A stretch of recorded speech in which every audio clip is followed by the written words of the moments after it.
Good morning to everyone. ഞാനിന്ന് ഈ രാജ്മ കറിയാണ് ഉണ്ടാക്കാൻ പോകുന്നത്. നല്ലൊരു മസാലക്കറിയാണ് കേട്ടോ. ഇത് ചപ്പാത്തിക്കും ചോറിൻ്റെ കൂടെയൊക്കെ കഴിയാൻ ഒത്തിരി ടേസ്റ്റാണ് കേട്ടോ. ഇത് വൈറ്റ് കളറിലെ രാജ്മയാണ് കേട്ടോ. കളർ കുറഞ്ഞത് ഇതിൽ ഡാർക്ക് റെഡ് കളറിലേക്ക് കിട്ടും കേട്ടോ. ഇതാണ് കൂടുതൽ ടേസ്റ്റ് ഉണ്ടാക്കി കഴിഞ്ഞാൽ. അപ്പോൾ ഇതിൻ്റെ നല്ലൊരു മസാലക്കൂട്ട് കറി എങ്ങനെ ഉണ്ടാക്കണമെന്ന് ഇന്ന് ഞാൻ കാണിക്കാൻ പോകുന്നു കേട്ടോ. ഞാനൊരു പ്രഷർ കുക്കർ എടുത്തിട്ടുണ്ട്. അതിലേക്ക് നമുക്ക് രാജ്മയിൽ നിന്ന് ഇത് 7 മണിക്കൂർ 8 മണിക്കൂർ കുതിർത്ത് വെച്ചതാണ് കേട്ടോ. അത് ഇന്നലെ രാത്രി മുഴുവനും. അപ്പോൾ ഇച്ചിരി കുതിർന്നിറക്കത്തിൽ സമയം കിട്ടും കേട്ടോ. അതുകൊണ്ട് ഒരു 8 മണിക്കൂർ കുതിരാൻ വെച്ചേക്കാം. അതിലേക്ക് നമുക്ക് ഒരു ഗ്ലാസ് വെള്ളം ചേർക്കാം. ആവശ്യത്തിന് ഉപ്പും കൂടി ചേർക്കാം കേട്ടോ. ആവശ്യത്തിന് ഉപ്പ് ചേർക്കാം. എന്നിട്ട് ഇപ്പോൾ സോഡാപ്പൊടി ചേർക്കണം. ഞാനിവിടെ ഈനയാണ് ഉപയോഗിക്കുന്നത്. ഞാൻ സാധാരണ എല്ലാത്തിനും ഈനയാണ് ഉപയോഗിക്കുന്നത്, ഈനോ പൗഡർ. അപ്പോൾ ഞാനത് ഒരു സോഡ പൊടിയിൽ അതേ ക്വാണ്ടിറ്റി ഒരു 1/4 ടീസ്പൂൺ ചേർത്തിട്ടുണ്ട്.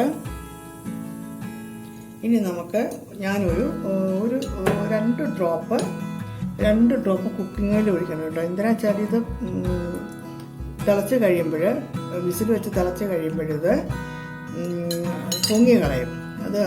അത് ഓവർഫ്ലോ ആവാതിരിക്കാൻ വേണ്ടിയിട്ടാണത് ഞാനങ്ങനെ ചെയ്യുന്നത് കേട്ടോ.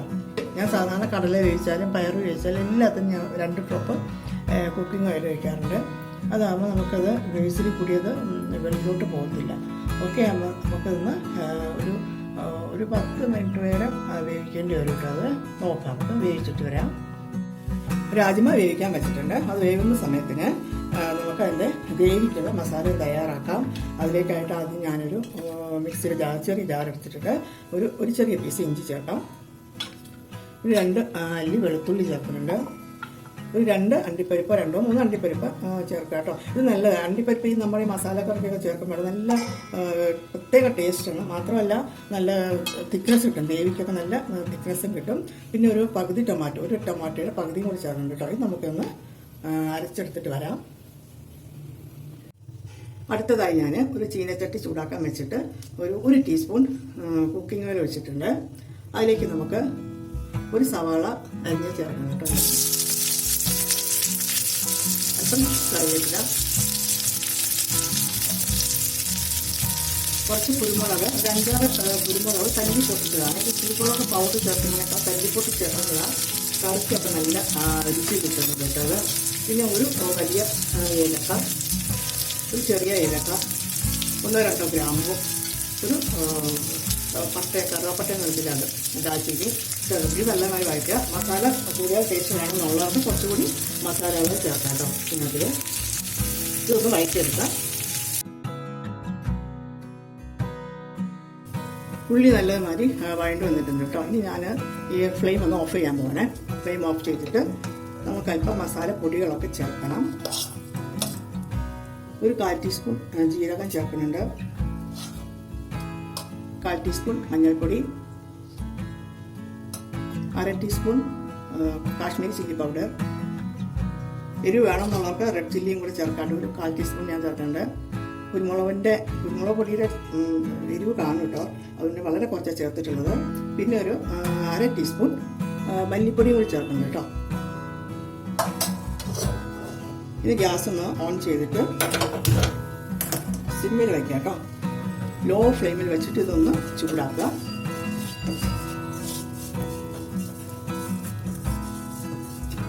എന്നിട്ട് അരച്ചു വെച്ചിരിക്കുന്ന ഈ പേസ്റ്റുള്ള ടൊമാറ്റോയും അണ്ടിപ്പരിപ്പൊക്കെ ചേർത്തിട്ട് അതൊന്ന് ചേർത്തിട്ട് നല്ല കാര്യം ഒന്ന് വഴറ്റിയെടുക്കുക കേട്ടോ.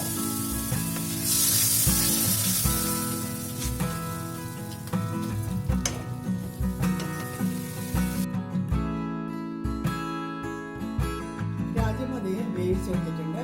ഇത് അധികം വേഗരുത് കേട്ടോ. ഒത്തിരി വെന്ത് മാഷായി കഴിഞ്ഞാൽ ടേസ്റ്റ് നല്ലതായിട്ട് കിട്ടത്തില്ല. അധികം വേവാണ്ട് ഒന്ന് വേവണം, അത്രയേ ഉള്ളൂ കേട്ടോ. നമുക്ക് കവരിലും ഒന്ന് പ്രസ് ചെയ്ത് ഇങ്ങനെയൊന്ന് ഇതാണ്, അത്രയേ ഉള്ളൂ. അപ്പം ഇത് അതാണ് ഏറ്റവും ശ്രദ്ധിക്കേണ്ട കാര്യം. അതാണ് രാജ്മ കറിക്ക് ഒത്തിരി വെന്തങ്ങൾ മാഷായി പോകരുത് കേട്ടോ. മസാലയെല്ലാം നല്ലതുമാതിരി വഴണ്ട് വന്നിട്ടുണ്ട്. ഇനി നമുക്ക് അതിലേക്ക് ഒരു 1/4 ഗ്ലാസ് വെള്ളം ഒഴിക്കാം. ഇത് യൂസ് ചെയ്യാം കേട്ടോ.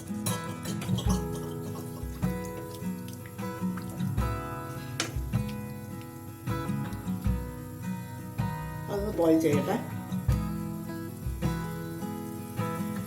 നല്ലതുമാതിരി ബോയിലായി കഴിഞ്ഞു. ഇനി നമുക്ക് അതിലേക്ക് വേവിച്ച് വെച്ചിരിക്കുന്ന രാജ്മയും കൂടി ഒന്ന് ചേർത്ത് നല്ലതുമാതിരി ഒന്ന് ഇളക്കാം കേട്ടോ.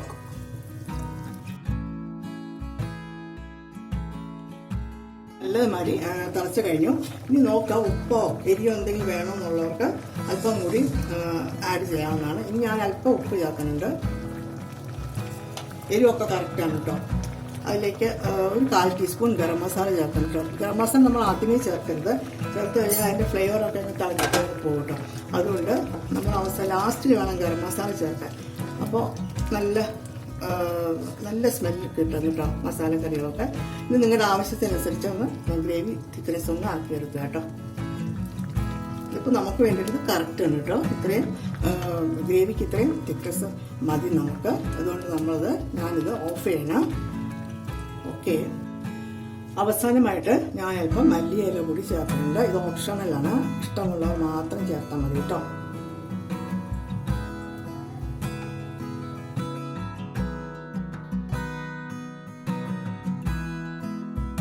നമ്മുടെ രാജ്മ കറി റെഡി ആയിട്ടുണ്ട്. എല്ലാവരും ഒന്ന് ട്രൈ ചെയ്യാം കേട്ടോ. നല്ല ടേസ്റ്റുള്ള കറിയാണത്. ചപ്പാത്തിക്കും ചോറിൻ്റെയും കൂടിയിട്ട് കഴിക്കാനേ. അപ്പോൾ ഇതെല്ലാവരും ഒന്ന് ട്രൈ ചെയ്യാം. ഓക്കെ. എന്നിട്ട് കമൻറ്റൊക്കെ ചെയ്യണം കേട്ടോ.